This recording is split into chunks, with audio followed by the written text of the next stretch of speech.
Why a narcissist undermines your judgment. Do you find it difficult to know your own opinion in life? Or do you tend to regard others as the experts and defer to their judgment? Or does it seem like whatever you conclude is going to be wrong somehow while others are going to be right? Well, if you survived a narcissistic parent, then these kinds of experiences might make a lot of sense. Growing up with a narcissistic parent isn't like growing up with other kinds of parents.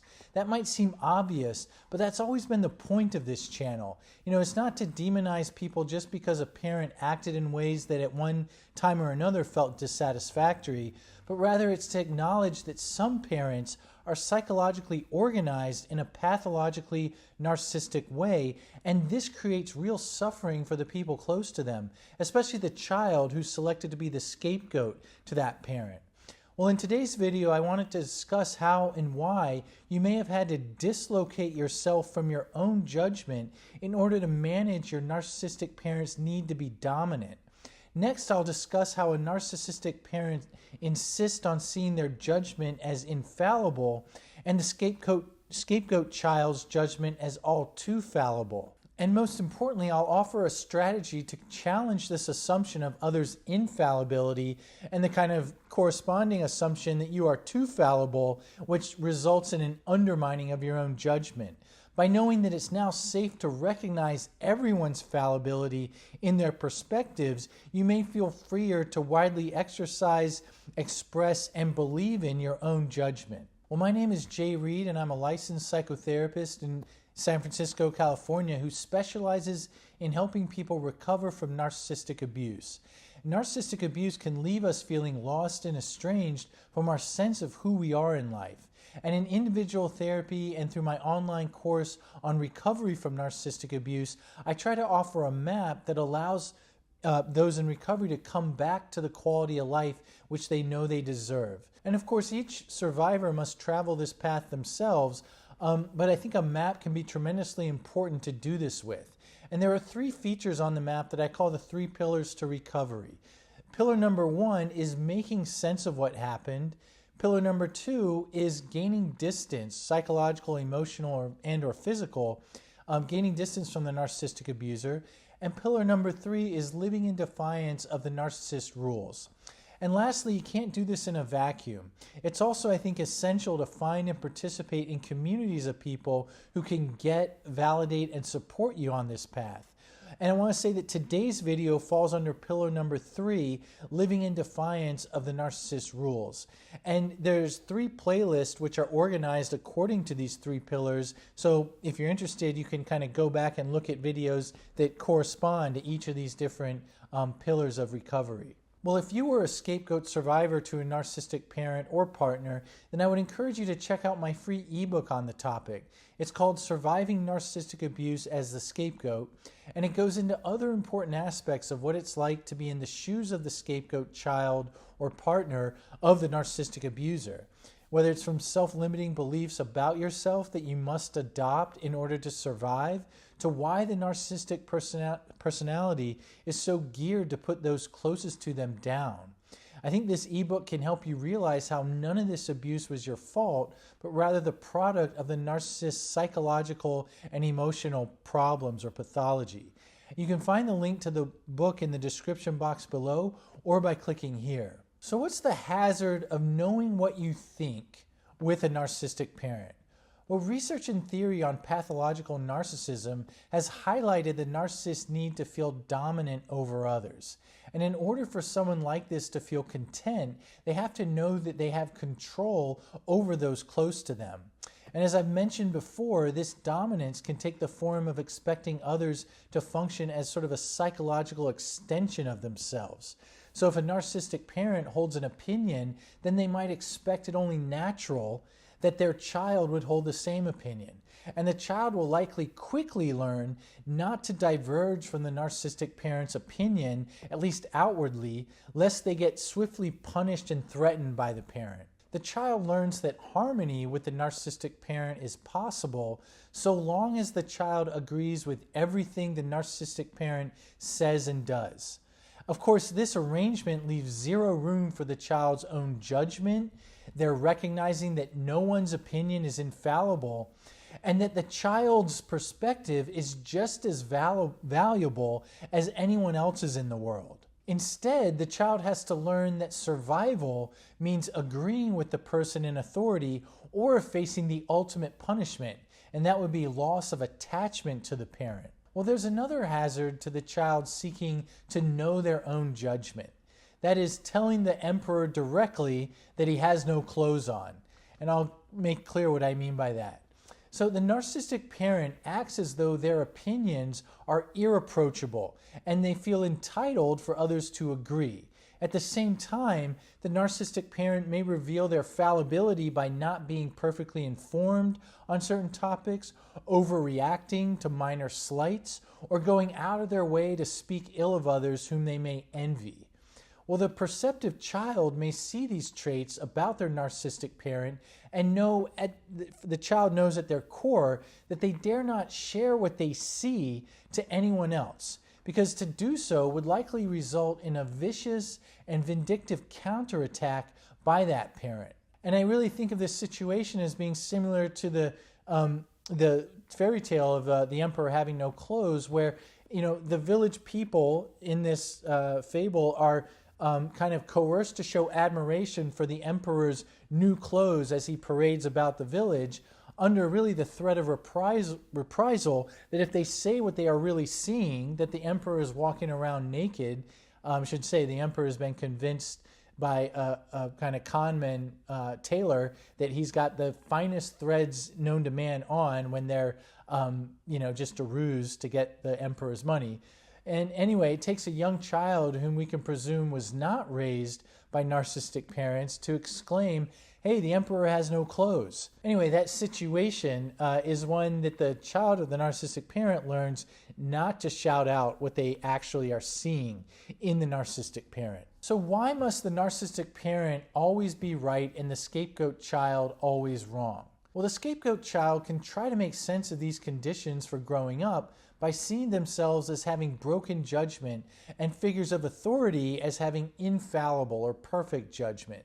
It's as if the conditions for being imperfect are unequally distributed in life. So the narcissistic parent, and maybe later others in authority, supposedly escape the fact that we are all fallible, while the scapegoat child seemingly has to bathe in this fact. That is, the scapegoat child is always wrong, and the narcissistic parent must always be right. So this arrangement can lead to the scapegoat child, and later the adult, deferring to the opinions of others in positions of authority. As a result, the value of one's own judgment can seem insignificant, while the scapegoat child survivor strives to win the approving judgment of those who are in authority. And this is not a result of any weakness in character on the part of the scapegoat child, but because seeking external approval was exactly what the narcissistic parent required. Such a parent would not want their child to be in possession of that child's own judgment, because that could threaten the parent's sense of control over that child. And since children are vulnerable to maintain a relationship to that parent at all costs, they will often force themselves to abandon their own judgment in favor of the parent's judgment, just for the sake of keeping the relationship going. So I'd like to offer what I hope is a useful metaphor related to writing critical analysis in life versus writing book reports. Well, if you've survived narcissistic abuse as a scapegoat child and you're watching this, then I bet you very much want to find it safe to know and express your own judgment in life. And one way I can offer to work towards this is to begin to challenge the prior assumption that your judgment is somehow more fallible than anyone else's, even those in authority. And I'd like to offer a personal experience that revealed to me how to do this, and it's been an experience that I've come back to time and again to kind of reorient to this fact that we are all fallible, but therefore also entitled to our own perspective, opinion, and judgment. In my undergraduate years, I took a U.S. history class, and I had a professor who was very engaging and sincerely interested in the points of view of his students. And towards the end of the semester, we had to write what's called a critical analysis on a book of our choosing. And I selected a book on the rice trade, like the grain rice, in the Carolinas, North and South Carolina, during the era when slavery was abound, so before the Civil War. And the idea was we had to do 2 drafts of the paper, and the professor would meet with us after the first draft to give feedback before we then wrote the second draft and final draft.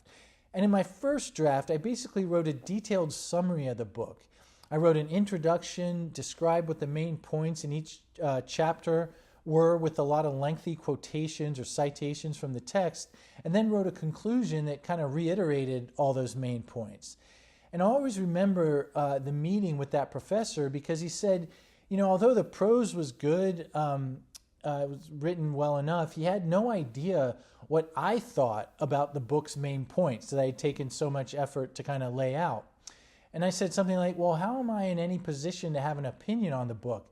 I mean, I didn't take part in the rice trade back then, and I'm no expert on history. And he said something like, you know, that doesn't matter. You get to have a point of view on this, and it's just as valuable as anyone else's, even the book's author. Well, I mean, this threw me for a loop. I mean, a good loop, because I remember going home and being in front of the computer screen and just pacing back and forth, trying to make kind of internal space to listen to and hear and begin to then know my own point of view about this book, about the rice trade in, you know, pre-Civil War, the Carolinas. And I would think about a main point in the book, then do something really unfamiliar to me up to that point, was then to ask myself whether I agreed with that point or not. And this led to writing things that I never thought I was supposed to write in a classroom, like starting sentences off with, in my opinion, or challenging the basis of some of the author's conclusions, or citing kind of the author's logic and finding at times gaps in that logic that I then would write about. And in the end, the paper became something I was really proud of, because I felt like come from somewhere inside of me. And therefore, it mattered a lot less to me what grade I got, because I knew it was something that I had kind of come to, that I truly believed, and that I honestly wrote about and expressed. My hope is that this example might serve as a metaphor for approaching life as an opportunity for critical analysis, rather than writing a book report or kind of re-summarizing what others have stated. But I want to emphasize that this can only be done when you're not at the mercy of a narcissistically abusive person. And once you've achieved enough distance from this type of person, whether it's a parent or a partner, it may be useful to begin asking yourself whether you agree with certain points, particularly from those in authority, or not. And then with compassion, practice, and patience towards yourself, you may grow to feel more in possession of your own judgment. And I want to say that in the comments section, I see folks doing this all the time. It's, you know, some points, make sense and resonate with viewers, and some don't. And I really appreciate and find enriching the challenges to a lot of the content here, or counterpoints, because it's just cool and awesome to see people, exercising their own critical faculties and saying what's been true for them. So I would say that it's maybe writ small, of course, but is a great forum to kind of practice this, stating your opinion, particularly if it diverges from something I've stated, or even what someone else has stated too, because it's all done in such a wonderful atmosphere of respect and support too. So, and of course, another venue to do this, I think, is that psychotherapy. It can be a really important place to practice thinking critically while being in a safe relationship. And there's a form of therapy called control mastery theory that tailors treatment to each client's specific goals, and I think is particularly appropriate for recovering your own judgment in this regard. So whether you are a therapist or a survivor or both, you might find my new ebook titled A Treatment for Survivors of Narcissistic Abuse That Works, The Basics of Control Mastery Theory. You might find this new ebook to be useful, because in it I describe a 5-step approach to structuring treatment around clients' goals and then the beliefs which stand in the way of those goals. And I also offer examples of applying this method to both the movie Good Will Hunting and a YouTube video that's gone viral. My hope is that the reader will come away with a kind of visceral sense and understanding of the principles of this approach to therapy. And if you're interested, you can find the link in the description box below or by clicking here. Well, I want to thank you for watching today, and I hope you found this video helpful. And I look forward to posting a new one next Friday at 9 a.m. Take care.